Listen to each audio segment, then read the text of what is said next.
দেখেন, অনেকদিন পর ভিডিও বানাচ্ছি, কিছু কথা বলি শুনে যান। আমরা দুনিয়ার মধ্যে যেভাবে বিচরণ করতেছি, যেভাবে চলাচল করতেছি, আমাদের কি সেজন্য দুনিয়ার মধ্যে পাঠানো হয়েছে? আমাদের মৃত্যুর কথা স্মরণ করা উচিত। ওমর ইবনুল খাত্তাব রাদিয়াল্লাহু আনহু তিনি একটা কথা বলেছিলেন যে মুতু কবলা আন তামুতু, মরার আগে তোমরা একবার মরো।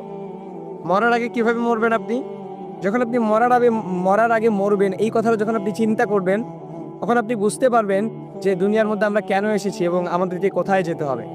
কিভাবে মরার আগে মরে, আমি যদি একটু উদাহরণ দেই। ধরেন, এখন আমি কথা বলতেছি এখানে, আমি যদি মৃত্যুবরণ করি, বড়জোর আমার বন্ধু আমার ভিডিও করতেছে, সে কি করবে? আমার পিতামাতাকে ফোন দিবে বা আশেপাশের লোকদেরকে বলবে যে আমি মৃত্যুবরণ করছি। আমার খবর শোনার পর মানুষ আসবে, গাড়ি নিয়ে আসবে। আমার বন্ধুই কিন্তু বলবে আমাকে এবং মানুষকে বলবে যে লাশটা পড়ে আছে, লাশটা গাড়িতে তুলেন। সে কিন্তু বলবে না যে বোরহান পড়ে আছে, বোরহানকে গাড়িতে তুলো। কি বলবে? লাশটা পড়ে আছে, লাশটাকে গাড়িতে তুলেন। বড়জন আমাকে গাড়ি করে নিয়ে বাসায় নিয়ে যাওয়া হবে, গোসল করানো হবে, কাপড় পরানো হবে, 3 টুকরো কাপড় পরার পরে আমাকে কবরস্থান করে কবরের মধ্যে রেখে আসা হবে। 3 দিন, 4 দিন, 5 দিন, হাই যদি মনে পড়ে 1 মাস, যদি বড়জোর মনে পড়ে আমার পিতামাতার, আমাকে মনে পড়বে 1 বছর, ধরলাম 1 বছর ধরে নিলাম। এরপরে কিন্তু আমাকে আর মনে রাখবে না। ওমর রাদিয়াল্লাহু তাআলা এইটাই বোঝাচ্ছিলেন যে মুতু কবলা আন তামুতু, মরার আগে একবার চিন্তা করো যে তুমি এখন মরলা, কি করবা? নিয়ে যাওয়া হবে, কবরের মধ্যে রাখা হবে, মানুষ তোমাকে বলে যাবে।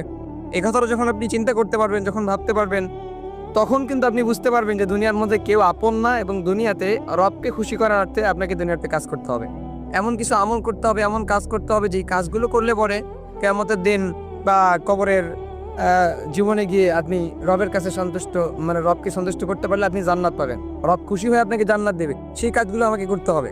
তো দুনিয়ার মধ্যে এমন কিছু কাজ করা যাবে না, এমনভাবে চলাচল করা যাবে না যেন অহংকার প্রকাশ করা হয়, যেন হিংসামি প্রকাশ করা হয়, বা রব্বে কারিম যেন নাজার মানে বেজার হয়ে যায়। এরকম কোনো কাজ করা যাবে না। এজন্য রব্বে কারিমকে খুশি করেন, আল্লাহ তাআলার সন্তুষ্টি অর্জন করেন, দুনিয়াতে ভালোভাবে চলেন, আমল আখলাক ঠিক করেন, ইনশাআল্লাহ আপনার জন্যই আল্লাহ পাক জান্নাতুল ফেরদাউস বরাদ্দ করে রাখছেন।